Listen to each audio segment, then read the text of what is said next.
welcome back to another video of the DevScorch platform. In this video we're going to talk about the Mac Pro and we're going to talk about if a developer should buy this. A few friends of mine are always joking about me because I'm an Apple user and Apple users are stupid and they don't know if a product is worth this money and they pay too much, and a Windows PC is always half the price and stuff like that. So a few friends of mine told me that they were sure that I'm gonna buy this as a developer because I need the newest Apple hardware to build applications and websites. So in this video I'm gonna prove them wrong. We're gonna talk about the specs, we're gonna talk about expandability of the Mac Pro, and if it's worth this money. Okay, so the Mac Pro, power to change everything. Well, a lot of marketing because the same stuff you can do with Mac Pro. You could build your own. You could build your own PC if you want. So a lot of marketing. The case actually is like really nice. I would love to have a cheese grater design like this. I don't really care about the whole cheese grater meme thing, but I love the design of this. I think it's something you just have to like, I think. And internal it also looks like really nice. I mean the cooling, the way how they handled cooling with it, only the 3 fans like this. No, I don't think anybody does this. I mean even like the custom PCs like Alienware don't even have like such a clean build to it. Function defines form. Okay, so yeah, you've probably seen the other videos where you can let the top off and it's gone. The top has 2 Thunderbolt 3 ports. And inside it looks actually really nice. You even have like your own PCIe expansion slots, SATA ports. It's pretty cool. Up to 28 cores of power, create without constraint. Okay, this is something even I don't understand. They chose to go with Intel CPUs, while AMD CPUs, like the new AMD Threadrippers, the 32 core are like way faster than the top model in the Mac Pro, and they are cheaper. And the reason is, I think it's because Apple still has a contract with Intel, and Apple hard codes their own drivers into macOS. And that is why the Ryzen TOS community is still a bit troublesome, because they still don't get like 100% stability on the Ryzen platform. But I think that's gonna come eventually. It's gonna work, and I really hope that AMD of Apple is gonna drop Intel and is gonna provide us with AMD processors. Okay, so here you see some benchmarks. Logic Pro X, I truly don't care. MATLAB, I don't care about. I don't use Adobe products because Adobe products is like, for me personally, it's garbage. Maya, build time, Final Cut Pro. So I'm using DaVinci Resolve for exporting, and that's because I don't have the money yet to buy Final Cut Pro. But it's like pretty hardcore if you see like that it's like 3 times faster as the previous Mac Pro. So 8 PCIe expansion slots. In my younger years, I'm now almost 29 years old, but when I was younger, we had like I was organizing LAN parties with friends, and I was like a die-hard PC builder. I love to build PCs, customize it with water cooling and everything. But right now, to be honest, I don't care about the whole expandability of a product anymore, since I'm an Apple user.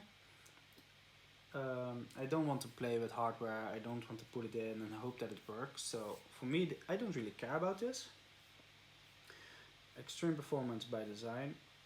Well, to be honest, the performance is added by you as a user. I mean, itself, it's not really... The base Mac Pro is not really interesting. I mean, it's not really that hardcore. A second connector and industry first, the MPX module. The MPX module is like, this is something I really like. If you look at the standard PCIe slot, it's like everything you use to to connect PCIe hardware. They also add like an MPX connector for extra power. It's like, this is like really clean. It's really weird that nobody does it yet. And this is like the Radeon Pro Vega 2 Duo. This is like, I think this is the first time in years I've seen an AMD dual GPU card. I mean, the last GPU card I had was the HT 6990. That was like two GPUs on one PCB. They probably had newer ones after that, but I haven't seen it in my life, because I didn't build a PC for like 8-9 years now. World's most powerful graphics card. This is something they are right, actually. The Radeon Pro Vega 2 are the most powerful cards we have. It's like, it's true. I mean, you have like the Nvidia cards, but because that is all single GPU card, they're not faster. Cooling, I don't care about. Here, DaVinci Resolve. This is something I like to use.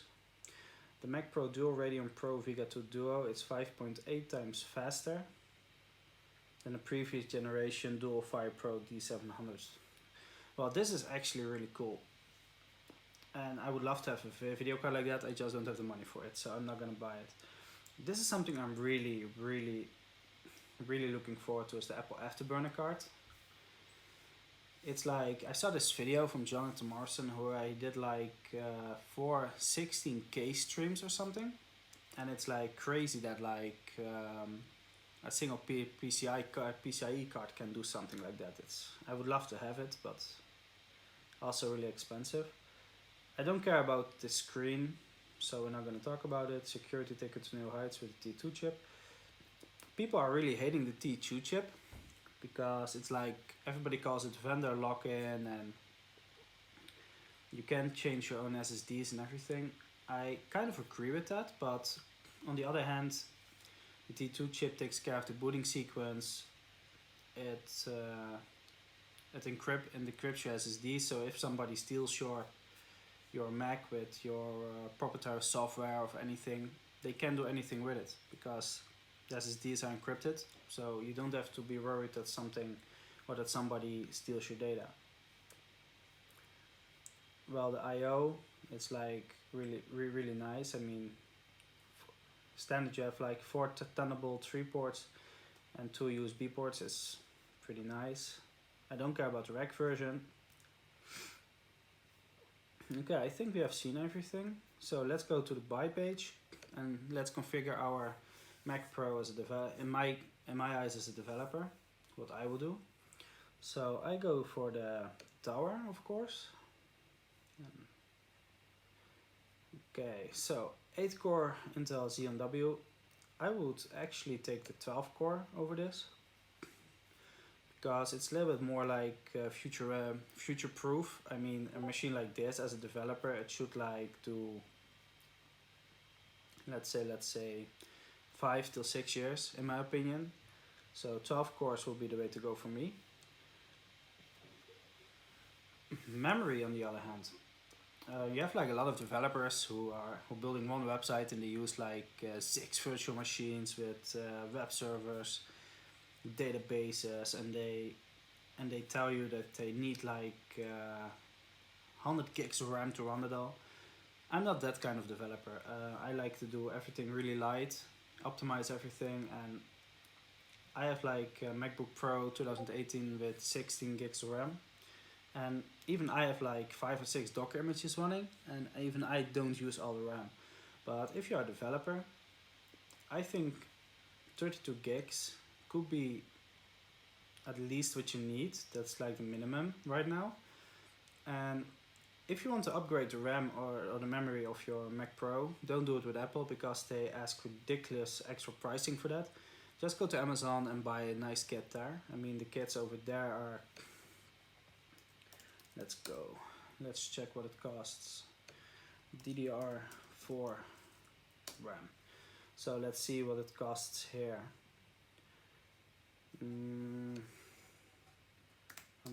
Let's look at 128 gigs. here for 634 you get 128. Let's see what it costs at Apple. It's not even a thing there, but if as you see here, oh, of course this is in euros, so it's gonna be the conversion is a little bit more or less, but it doesn't matter. I mean, if you look at here, for 96 gigs of RAM you pay $1,000. Here you have Core Vengeance for 128 for 634. So always buy your RAM separately. I mean, don't buy it with Apple. They ask ridiculous pricing. Don't do it. For me, graphics card, I think the Radeon Pro 580 is gonna be okay. And maybe in the future, if I want to expand it, I can add my own card because it is PCI compliant. Storage on the other hand, I would choose for the 1 terabyte storage boot drive. So that is something I use for all my for my Mac, for macOS, for all the software I'm using, for Xcode and everything as a boot drive. And if you want to expand your storage, just add a PCI card with NVMe SSDs. I mean, that's a Samsung NVMe SSD 1 TB. Let's see what a terabyte of NVMe costs. Here this is like, the lowest price here is like 187 euros. I think that is around $220, I think, probably, maybe 200. So yeah, it's cheaper than, I mean, yeah, of course, if you look at if you take this 2 times, you have 2 terabytes for 450, 440, you can pay here 400, but still you can put an extra NVMe card in it for extra storage. I would take the Afterburner card because I export videos a lot for my courses. I'm gonna provide on devscourse.com in a few weeks.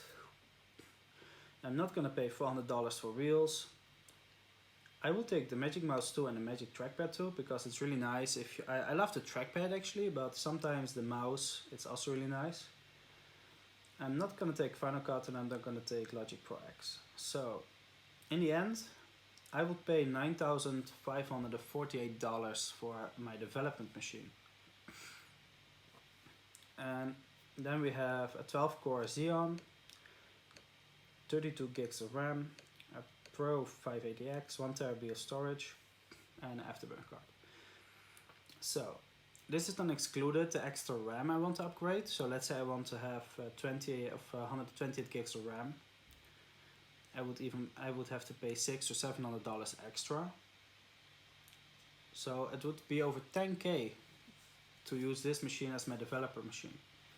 And for me personally, it would not be worth my money. I work now on a MacBook Pro 2018 15-inch, and it was like $3,000 when I bought it, and I can do all the work I have to do just fine. I don't need a Mac Pro for it. So the Mac Pro, out of a developer's point of view, no. For me, no. I don't think a developer should buy this. If you are a designer or somebody who's like exporting crazy amount of 4K footage all day, you could probably buy this, but still I think it is not worth its money for me. That's my opinion. So I hope you guys enjoyed this video. If you have another opinion about this, leave a comment in the section below. If you want to talk about this, or you think like, Johan, you're crazy, you need that much RAM, or you need to change that, let me know. This is just my opinion as an iOS developer. Okay, so thank you for watching, and I see you next time.